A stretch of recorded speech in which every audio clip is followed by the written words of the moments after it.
Hello friends, myself CA Baljinder and I welcome to all of you on my YouTube channel।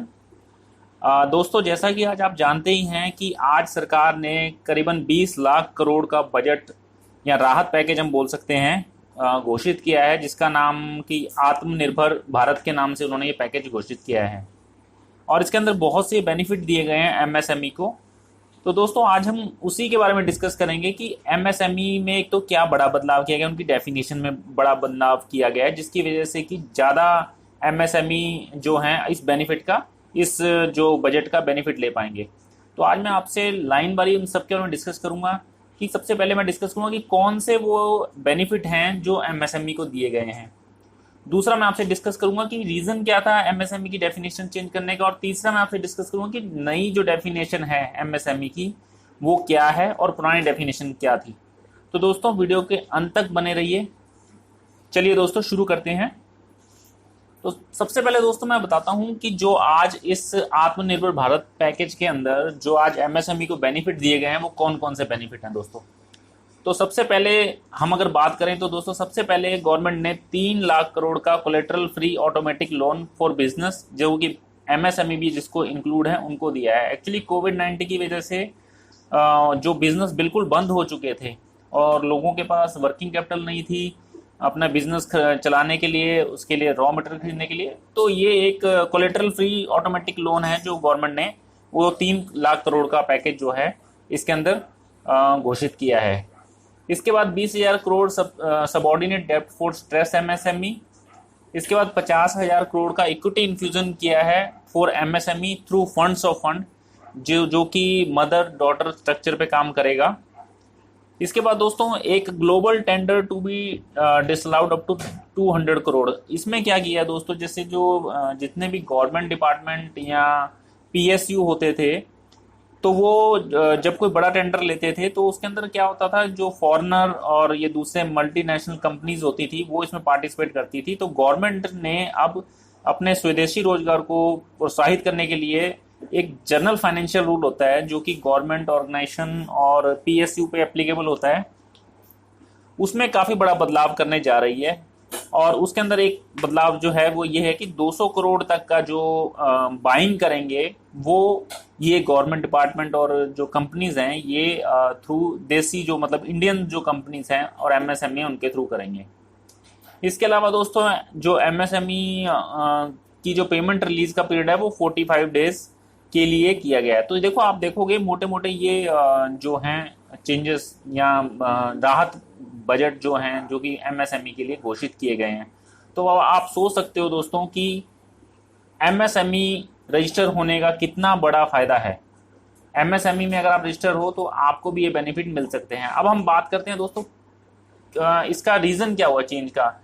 Actually होता क्या था दोस्तों, जो MSME की जो डेफिनेशन थी उसके अंदर जो लिमिट डिसाइड की गई थी, तो लोग क्या करते थे, बिजनेस इंटरप्रेन्योर क्या सोचते थे कि उनको एक डर लगा रहता था कि यदि वो इस लिमिट से ज़्यादा क्रॉस करते हैं तो वो एमएसएमई में रजिस्टर नहीं रहेंगे। तो जिसकी वजह से इतने सारे जो बेनिफिट अभी उनको मिल रहे हैं वो सारे बेनिफिट मिलने बंद हो जाएंगे। जैसे पेमेंट का बेनिफिट मिलता है इनको, सिक्योरिटी फ्री टेंडर करने के लिए गवर्नमेंट डिपार्टमेंट का बेनिफिट मिलता है, तो ये सारे बेनिफिट खत्म हो जाएंगे। जिसकी वजह से क्या होता था, उनके बिजनेस जो है वो ग्रो नहीं कर पाता था, वो उसी अपने बिजनेस को उसी क्राइटेरिया में रखना चाहते थे। इसीलिए कंटिन्यूसली जो है लोगों की तरफ से बार बार डिमांड की जा रही थी इंटरप्रेन्योर की तरफ से कि इस लिमिट को बढ़ाया जाए, जिसकी वजह से इस लिमिट को बढ़ाने का जो है वो किया गया है सरकार द्वारा अपने इस आत्मनिर्भर पैकेज के अंदर मतलब अनाउंसमेंट की गई है। और जो चेंजेस किए जाएंगे दोस्तों एमएसएमई की डेफिनेशन के अंदर, सबसे बड़ा जो है इन्वेस्टमेंट लिमिट थी, जो पहले मैं भी आपसे डिस्कस करूंगा, आगे मैं आपको पूरा बताऊंगा कि लिमिट क्या थी और अब क्या करेंगे। उस लिमिट को इन्होंने रिवाइज करने के लिए एक तो चेंजेस डाला है। दूसरा दोस्तों एक जो नया क्राइटेरिया जो पहले नहीं होता था एमएसएमई की डेफिनेशन में, टर्नओवर का क्राइटेरिया, उस क्राइटेरिया को भी इन्होंने इसके अंदर इंसर्ट किया है। इसके अलावा दोस्तों पहले क्या होता था, जैसे मैन्युफैक्चरिंग और सर्विस सेक्टर के लिए अलग अलग जो था लिमिट डिसाइड की जाती थी, अब वो इन्होंने करके दोनों को क्लब कर दिया, मैन्युफैक्चरिंग और सर्विस सेक्टर को, और वो जो डिफरेंस था उसको खत्म कर दिया है। इसके अलावा इन सब चीज़ों के लिए अमेंडमेंट करने के लिए वो लॉ के अंदर भी चेंजेस करने वाले हैं दोस्तों। तो ये बेसिकली वो है। अब हम आ जाते हैं डेफिनेशन पे। मैं आपको पहले बताना चाहूँगा कि पहले डेफिनेशन क्या थी, जो एग्जिस्टिंग डेफिनेशन है एमएसएमई की, वो क्या थी दोस्तों। ये बेसिकली डिपेंड करती थी प्लांट एंड मशीनरी पे। तो इसमें दोस्तों पहले मैन्युफैक्चरिंग सेक्टर के लिए हम बात कर लेते हैं। तो जो मैन्युफैक्चरिंग सेक्टर है, अगर उनकी प्लांट एंड मशीनरी के अंदर जो इन्वेस्टमेंट थी वो 25 लाख से कम होती थी तो उसे माइक्रो एंटरप्राइजेस कहा जाता था। और दूसरा, यदि 25 लाख से ज़्यादा होती थी इन्वेस्टमेंट लेकिन 5 करोड़ से कम होती थी तो उसे स्मॉल में आता था। अभी मैं आपसे सिर्फ मैन्युफैक्चरिंग की बात कर रहा हूँ, स्मॉल में आते थे। इसी तरह मीडियम के अंदर आते थे, अगर 5 करोड़ से ज़्यादा इन्वेस्टमेंट है और 10 करोड़ से कम है तो वो मीडियम एंटरप्राइज के अंदर आते थे। ये सारे मैन्युफैक्चरिंग सेक्टर के जो हैं वो थे। मतलब आप जज कर सकते हैं कि ये किस कैटेगरी में आता है। इसी तरह सर्विस सेक्टर के अंदर भी दोस्तों जो क्राइटेरिया था वो था वही सेम प्लांट एंड मशीनरी में इन्वेस्टमेंट का।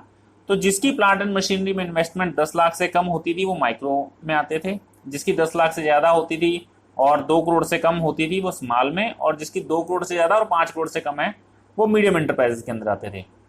तो दोस्तों अब जो चेंजेस किया गया है इस डेफिनेशन के अंदर, पहली चीज़ तो जैसे मैंने अभी आपको बताया कि मैन्युफैक्चरिंग सेक्टर और सर्विस सेक्टर दोनों का जो क्राइटेरिया जो पहले अलग अलग था उस क्राइटेरिया को एक कर दिया गया है। दूसरा दोस्तों, इन्वेस्टमेंट जो थी वो माइक्रो के लिए 25 लाख से बढ़ाकर 1 करोड़ तक कर दी है। देखो दोस्तों कितना बड़ा चेंजेस किया है, 25 लाख से बढ़ाकर 1 करोड़ तक। और स्मॉल के लिए उन्होंने जो इन्वेस्टमेंट है मैन्युफैक्चरिंग के अंदर वो 1 करोड़ से 10 करोड़ तक कर दी है, जो कि पहले 25 लाख से 5 करोड़ तक होती थी। और मीडियम एंटरप्राइजेस के अंदर दोस्तों ये बढ़ा के 10 करोड़ से बढ़ा के और 20 करोड़ तक कर दी गई है। तो इस तरह जो इन्वेस्टमेंट का क्राइटेरिया है वो बढ़ा दिया गया है, जो कि 1 करोड़, 10 करोड़ और 20 करोड़ कर दिया गया है माइक्रो, स्मॉल और मीडियम एंटरप्राइज के लिए। इसके साथ उन्होंने एक और क्राइटेरिया जोड़ दिया दोस्तों, टर्नओवर का।